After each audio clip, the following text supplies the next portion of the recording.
चांद पर कदम रखा हमने, सितारों को छू लिया, रॉकेट की ताकत से नया सपना जी लिया। अंतरिक्ष की दुनिया में खोल दिए नए द्वार, विज्ञान के बल पर हमने पाया विस्तार। विज्ञान के रंग जीवन में भर दिए, हर समस्या का हल नए रास्ते दिखाए। आविष्कारों की बदौलत जीवन बन गया सरल, विज्ञान के साथ हमने ऊंचाइयों को छुआ।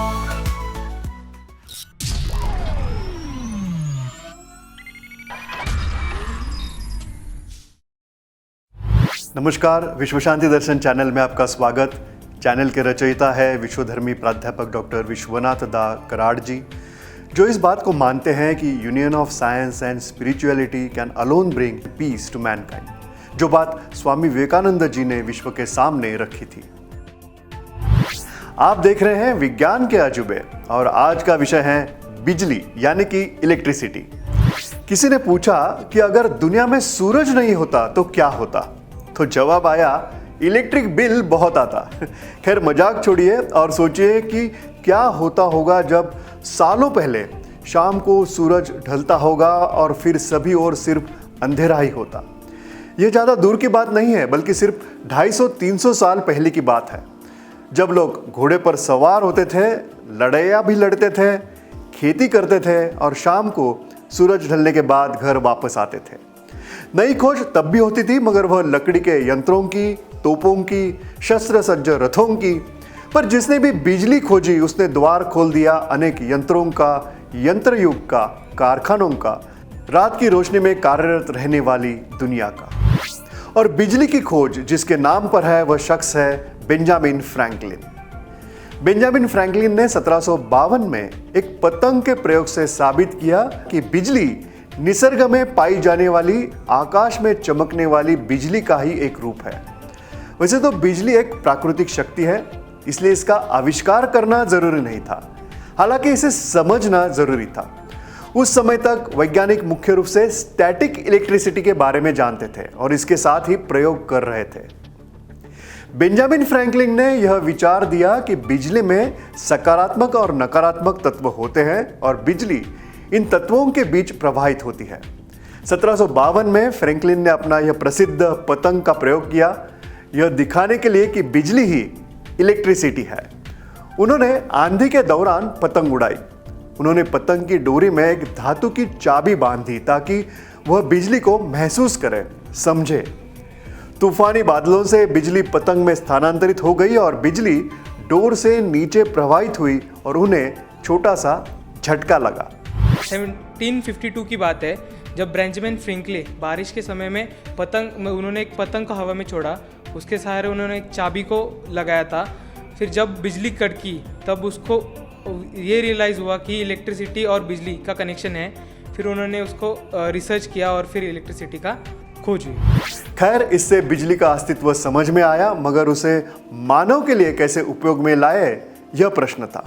इसलिए कई अन्य वैज्ञानिकों ने भी बिजली का जो अध्ययन किया उसे समझना चाहिए। इतिहास देखा जाए तो 600 ईस्वी सन पूर्व में थेल्स नामक संशोधक ने सबसे पहले यह पाया कि जब एम्बर यानी कि एक प्रकार के चमकीले जीवाश्म राल को फर से अगर घिसा जाता है तो वह हल्की वस्तुओं को आकर्षित करता है। ग्रीक में एम्बर यानी कि इलेक्ट्रॉन। विलियम गिलबर्ट ने यह सिद्ध किया कि विद्युत यानी कि इलेक्ट्रिसिटी और चुंबकत्व, मैग्नेटिज्म दो अलग अलग चीजें हैं, जबकि इससे पहले लोग इन्हें एक ही मानते थे। उन्होंने पहली वैज्ञानिक पुस्तक डी मैग्नेट ईस्वी सन 1600 में लिखी। विलियम गिलबर्ट को विद्युत और चुंबकत्व विज्ञान के जनक यानी कि father of electricity and magnetism कहा जाता है।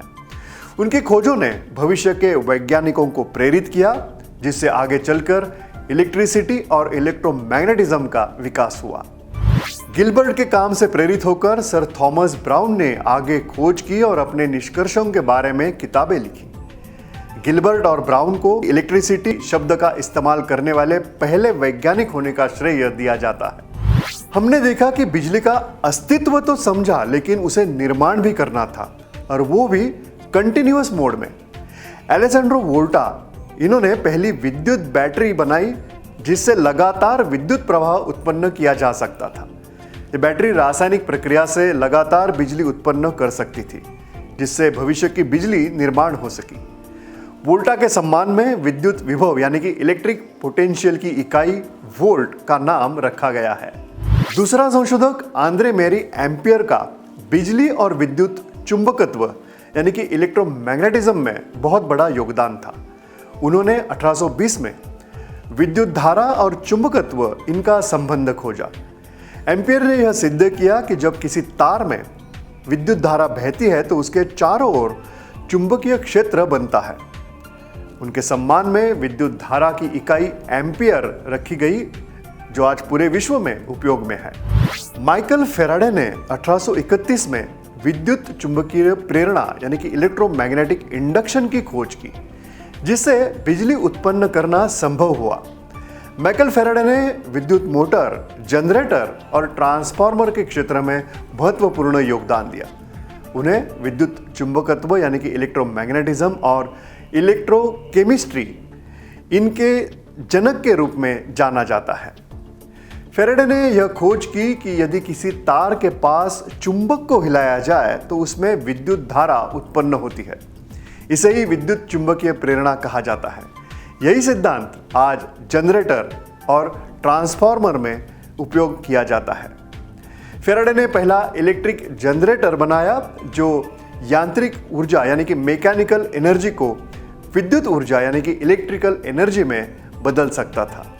यह तकनीक ही आज पावर प्लांट्स में बिजली बनाने के लिए उपयोग की जाती है। तीसरी जनरेशन में अगर किसी का सबसे ज़्यादा योगदान होगा तो वो है माइकल फैराडे का। माइकल फैराडे ने बहुत सारे ऑब्जर्वेशंस को लेके ये डिस्कवर किया कि हम मैकेनिकल एनर्जी को इलेक्ट्रिकल एनर्जी में कन्वर्ट कर सकते हैं, जो एक बहुत बड़ा इन्वेंशन था उनके टाइम के लिए, और उसी के कारण आज हम बड़े स्केल पे इलेक्ट्रिसिटी जनरेट कर पा रहे हैं। और दो नाम हैं, निकोला टेस्ला और जॉर्ज वेस्टिंगहाउस। इन्होंने 1890 के दशक में एसी यानी कि अल्टरनेटिंग करंट विद्युत प्रणाली को विकसित किया, जो आज हम उपयोग में ला रहे हैं। तो आज अगर हम यह कार्यक्रम देख रहे हैं तो हम जिस बिजली का उपयोग कर रहे हैं या मोबाइल जिस बिजली के माध्यम से चार्ज किया है, उसके पीछे इन सभी शास्त्रज्ञों का हाथ था। इनके दिमाग में 300 साल पहले लाइट जली और इसलिए हमें आज बिजली मिली है।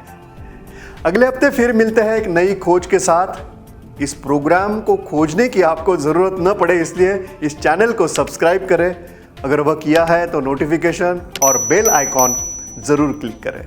नमस्कार।